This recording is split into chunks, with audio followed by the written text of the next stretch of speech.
نبی پاک علیہ السلام نے فرمایا اپنے دکھ لوگوں کے سامنے نہ بیان کرنا، سیٹھوں نوابوں کو نہ بتاتے پھرنا، دنیا داروں کے سامنے جا کے نہ رونا کہ میں تکلیف میں ہوں۔ فرمایا اگر دنیا داروں کو دکھ بتاؤ گے رب تمہیں کبھی غنی نہیں کرے گا، اور لوگ ہیں کہ الٹا مذاق اڑائیں گے۔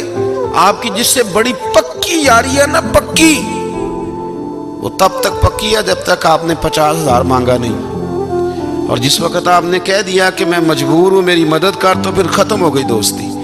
لوگوں کی تعلقات آپ کے ساتھ تب تک ہیں جب تک آپ ان سے کوئی ضرورت وابستہ نہیں کرتے۔ کریم ابو فرمانے لگے بندوں کے سامنے دکھ نہ بیان کرنا، اللہ تجھے کبھی غنی نہیں کرے گا۔ تو اپنے دکھ اپنے رب کو بتا، تو دعائیں مانگ، تو اس کی بارگاہ میں حاضر ہو، تو اس کے حضور عرض کر۔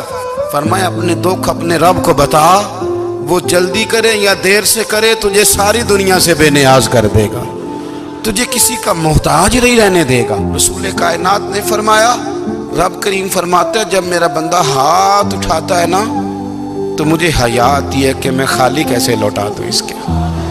اتنے بڑے بادشاہ کی بارگاہ میں، او بھائی لوگوں سے عزتیں تلاش کرتے ہو تو وہ کیا تمہیں عزت دیں گے؟ وہ تو کل اچھا کہتے ہیں پرسوں برا کہنے لگ جاتے ہیں۔